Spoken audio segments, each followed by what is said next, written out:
ఓం సాయిరామ్. శ్రీ సచిదానంద సమర్థ సద్గురు సాయినాథ్ మహారాజుకి జై. మన సాయి కుటుంబ సభ్యులందరికీ నమస్కారం అండి. ఎలా ఉన్నారు, ఏం చేస్తున్నారు? మీరందరూ కూడా సంతోషంగా, క్షేమంగా, ఆరోగ్యంగా ఉండాలని, సాయినాథుని యొక్క ఆశీస్సులు మనపై ఎప్పుడూ ఉండాలని మనస్ఫూర్తిగా ఆ సాయిని వేడుకుంటూ ఈరోజు వీడియోను మొదలు పెడుతున్నాను. ఇక ఈరోజు వీడియోలో బాబాగారి సందేశం ఏమిటి అంటే, నువ్వు కోల్పోయినటువంటి ఆనందాన్ని తిరిగి నీకు ఇవ్వబోతున్నాను. ఒకసారి ఈరోజు చూడగానే నన్ను తాకి చూడని అంటున్నారు. మరి ఈ సందేశంలో ఉన్నటువంటి పరమార్థం ఏమిటో తప్పకుండా తెలుసుకుందామండి. అంతకన్నా ముందు మన ఛానల్ను కొత్తగా ఎవరైనా ఫాలో అవుతున్నట్లయితే ఛానల్ను సబ్స్క్రైబ్ చేసుకొని, వీడియో కనుక నచ్చినట్లయితే లైక్ చేసి సపోర్ట్ చేయండి ఫ్రెండ్స్. బాబాగారి సందేశం గురించి తెలుసుకుందాం. ఈరోజు నువ్వు కోల్పోయినటువంటి ఆనందాన్ని నీకు ఇవ్వబోతున్నాను. పరిపూర్ణంగా మంచి మనసుతో ఈ సాయిని ఒక్కసారి తాకి చూడు. ఒక్క విషయమైతే సదా గుర్తుంచుకో. ఎందుకంటే ఏ కష్టం వచ్చినా ప్రతిరోజు నన్నే తలుచుకుంటూ ఉంటున్నావు. అంతా నేను చూసుకుంటున్నానని పరిపూర్ణంగా నమ్మావు. బాధ నీదైతే అది తీర్చే బాధ్యత ఈ బాబా తీసుకున్నాడు కదా. మరి ఇంకా నీకెందుకు దిగులు? నీకు అన్నీ తెలిసి కూడా ఎందుకు అంతగా అసహనానికి గురవుతూ వస్తున్నావు? నీ గురించి నాకు బాగా బాధ ఎక్కువైంది. నువ్వు ఇలా ఆలోచనలతో ఎక్కువగా సతమతమవుతూ నీ ఆరోగ్యాన్ని కూడా కనీసం పట్టించుకోవడం మర్చిపోయావా? నేను నీకు ఎంత ధైర్యాన్ని ఇస్తూ మాత్రం ఏం సుఖం? అన్ని సందేశాలను నీకు వినిపించే ప్రయత్నం కూడా చేస్తున్నాను. మరిక ఏం లాభం లేకుండా పోతుంది. కేవలం ఇవన్నీ నీకు మనసును ప్రశాంతంగా ఉంచుకుంటావనే కదా ఈ మాటలన్నీ నీకు అందిస్తున్నాను. ఈ బాబా మంచి మాటలను, ధైర్యాన్ని అందివ్వగలుగుతున్నాడంటే కేవలం నీకు ఓర్పును మాత్రమే కాదు, నీ జీవితంలో మంచి రోజులు రాబోతున్నాయని కూడా నువ్వు అర్థం చేసుకోవాలి. కానీ నువ్వేం చేస్తున్నావు?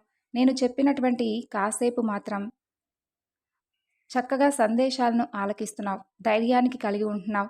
అమ్మయ్య, అంతా బాబా చూసుకుంటాడని మనస్ఫూర్తిగా నమ్ముతున్నావు. కానీ మరలా ఎందుకో తెలియడం లేదు, ఒక్కసారిగా విగత జీవిగా మారిపోతూ ఉన్నావు. నిన్ను నువ్వే బాధకు గురి చేసుకునేలా ఎక్కువగా నిరుత్సాహాన్ని చూపిస్తూ ఉంటున్నావు. నువ్వు నా మీద పెట్టినటువంటి బరువును నేను దించనని ఎన్నోసార్లు నీకు చెప్పానుగా. అలాగే ఎట్టి పరిస్థితిలోనూ అశ్రద్ధ కూడా చూపను. ఒకసారి నా వద్ద నీ పరిస్థితి గురించి విన్నవించినా, మరలా విన్నవించుకోకపోయినా పూర్తిగా నీ గురించి అంతా నాకు తెలుసు కాబట్టి పదే పదే నువ్వు నా వద్ద ప్రాధేయపడనవసరం లేదు. అలాగే ప్రతిరోజు కూడా ఇలా నిరుత్సాహపడనవసరమూ లేదు. ఈ సాయికి నువ్వేమీ గుర్తుకు చేయనవసరమూ లేదు. నాకు నీ పట్ల ఏమీ మతిమరుపు కూడా లేదు. అందరి మాటలు, అందరి సమస్యలు తీర్చేటటువంటి సర్వాంతర్యామికి మతిమరుపు ఉంటుందా? అలాగే మర్చిపోవడం అంటూ ఉంటుందా? మీ గురించి మర్చిపోతాడని ఎలా అనుకుంటున్నారు? నేను ఒప్పుకుంటాను, మీకు నాపై ఎంతో ప్రేమ, భక్తి, నమ్మకం ఉన్నాయని నేను ఒప్పుకుంటాను. అలాగే నాకు కూడా మీపై అంతే ప్రేమ ఉంది. ఒక పనిని ఎంచుకున్నావు కదా, అది నెరవేరాలి బాబా అని సచ్చరిత్ర కూడా మొదలుపెట్టావు. అది జరగడం లేదని నిరాశకు గురవుతూ మధ్యలోనే సచ్చరిత్ర పారాయణ కూడా ఆపివేశావు. ఎందులోనైనా సరే అపనమ్మకంతో ఎలాంటి పని చేయవద్దు. తప్పకుండా ఏదైనా చెయ్యాలి అని నేను నిన్ను అడగను కూడా లేదు. నువ్వే ఎంచుకుంటున్నావు. మరలా దాన్ని పూర్తి చేసే బాధ్యత కూడా నీదై ఉండాలి కదా. అది కేవలం సచరిత్ర పారాయణమే కాదు, దేనికైనా వర్తిస్తుంది. బలవంతంగా నిన్ను ఏ పని చేసినా కూడా అది నీ జీవితంలో సక్సెస్ అవ్వదు.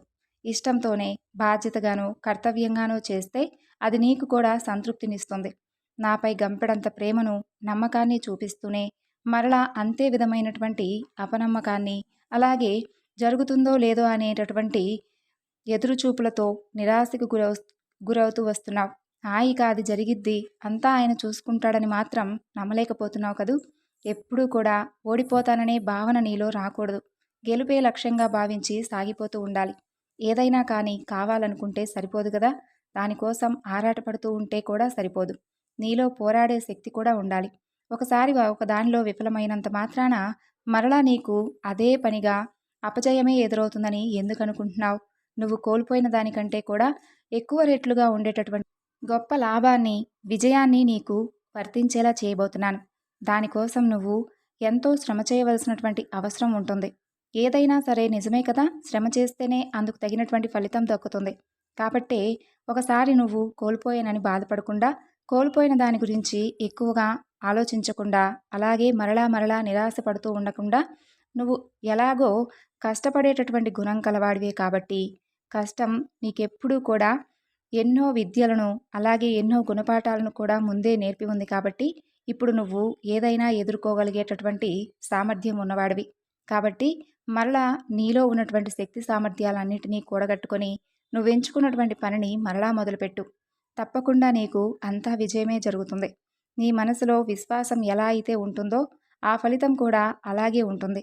నువ్వు ఓడిపోతానని, ఏదైనా అవ్వచ్చు అని, లేదంటే ఒక పని విషయంలో కానీ, లేదా ప్రేమ విషయంలో కానీ, ఏదైనా కానీ నువ్వు ఓడిపోతా అని మాత్రం ఎప్పుడూ భావించవద్దు.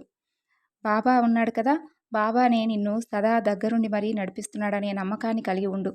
తప్పకుండా నీ నమ్మకమే నిన్ను శ్రీరామ రక్షగా కాపాడుతుంది. కొన్నిసార్లు మీ ఊహకందనటువంటి సంఘటనలు కూడా మిమ్మల్ని పలకరించేందుకు, మిమ్మల్ని బాధించేందుకు సిద్ధమవుతూ వస్తుంటాయి. ఎందుకంటే కాలం ఎప్పుడూ కూడా ఒకేలా అయితే ఉండదు కాబట్టి. జీవితం అన్నాక కొన్ని మార్పులు జరుగుతూ ఉండడం చాలా సహజం. అప్పుడు ఈ బాబా ఓ విపత్కరం ఆపేందుకు మరొక విపత్కరాన్ని సృష్టిస్తాడు. అప్పుడు అవన్నీ కూడా చిన్న చిన్న తేలికపాటివిగా, అలాగే మీ నుండి దూరం కూడా చేసేస్తాను. నా బిడ్డలను ఆదుకునేందుకు ఇదొక విలక్షణమైనటువంటి పద్ధతి. మీరు ఎంత అసహనంగా, కోపంగా, చిరాకుగా వ్యవహరిస్తారో అంత బలహీనులుగా మారిపోతారు. జాగ్రత్త. అదే మీరు ఎంత సహనంగా, నమ్మకంగా, ఓర్పుగా ఒక మెట్టు తర్వాత ఒక మెట్టును ఎక్కుకుంటూ, కాస్త ఆలస్యమైనప్పటికీ కూడా నెమ్మదిగానే నువ్వు విజయాన్ని పొందేటటువంటి మార్గాన్ని ఎంచుకుంటే తప్పక నువ్వు విజయం సాధిస్తావు. బలవంతంగా ఏ పని కూడా చేయవద్దు. కాబట్టే ఇష్టంతో పని చెయ్యి. అప్పుడు నీకు సంతృప్తితో పాటు విజయం వర్తించిన తర్వాత ఎంతో ఆనందాన్ని కూడా కలిగిస్తుంది. నీకు మరలా చెబుతున్నాను, నన్ను మనస్ఫూర్తిగా నమ్మావు, అలాగే నిజాయితీగా ప్రతిరోజు కొలుస్తున్నావు, ఏకాగ్రతగా ప్రార్థిస్తూ వస్తున్నావు, ధైర్యంగా నీకేం కావాలో అడిగావు. కాకపోతే ఒకదానిలో అపజయం ఎదురైందని, అది కోల్పోయావని, నువ్వు చాలా నిరాశకు గురైన సంగతి నాకు తెలిసిందే. కాకపోతే మరలా నీకు అంతే విధమైనటువంటి ధైర్యాన్ని నేను నీకు కల్పిస్తున్నాను. కాబట్టి నీ భక్తికి, నువ్వు చేసేటటువంటి ప్రార్థనలకు, అలాగే నీ కష్టానికి తప్పక ప్రతిఫలం దక్కుతుంది. నువ్వు చేసే ఒక్క నమస్కారం నాకు చాలు. నేను ఎంతో ఉప్పొంగిపోతూ ఉంటాను. నీకు తెలియదు. అలాంటి నీ బాబా నువ్వు కన్నీరు కారుస్తూ ఇలా నిరాశకు గురి అవుతూ వస్తుంటే నేను చూస్తూ నేను ఎలా ఉంటాననుకుంటున్నావు చెప్పు? నేను మీకు స్వయంగా ఎదురుపడి ఇవన్నీ చెప్పలేను కదా. ఇలా అయినా నువ్వు ధైర్యంగా ఉంటే చాలు. అదే నా ఆశ. అందుకోసమే నా ఈ చిన్న ప్రయత్నం. కాబట్టి నువ్వు ఆనందంగా, నిరాశకు గురవకుండా నువ్వు అనుకున్నటువంటి పనిలో మళ్ళా విజయం పొందాలని ఈ బాబా నీ నుండి ఆశిస్తున్నాడు. ఇకనైనా సమస్యల పట్ల నీకున్నటువంటి అపనమ్మకాన్ని, భయాన్ని, అనుమానాన్ని, వీటన్నిటినీ కూడా విడిచిపెడతావని మనస్ఫూర్తిగా కోరుకుంటున్నాను. నువ్వు అడిగినది చాలా వరకు న్యాయవంతమైనది. కాబట్టి న్యాయవంతమైనటువంటి పనిని నేను ఎప్పుడూ కూడా సమర్థవంతంగా జరిగేలాగే చేస్తాను. అందులో నువ్వు ఎలాంటి అనుమానం చెందవలసినటువంటి అవసరం ఏమీ లేదు. సంతోషంగా ఉండండి. సో విన్నారు కదండి బాబాగారి సందేశం. ఈ సందేశం మీ అందరికీ కూడా నచ్చింది అనుకుంటున్నాను. నచ్చితే తప్పకుండా మరికొంతమందికి షేర్ చేయండి. మరొక చక్కని బాబాగారి సందేశంతో మరలా కలుసుకుందాం. అంతవరకు నమస్కారం. ఓం సాయిరామ్. సర్వే జనా సుఖినో భవంతు.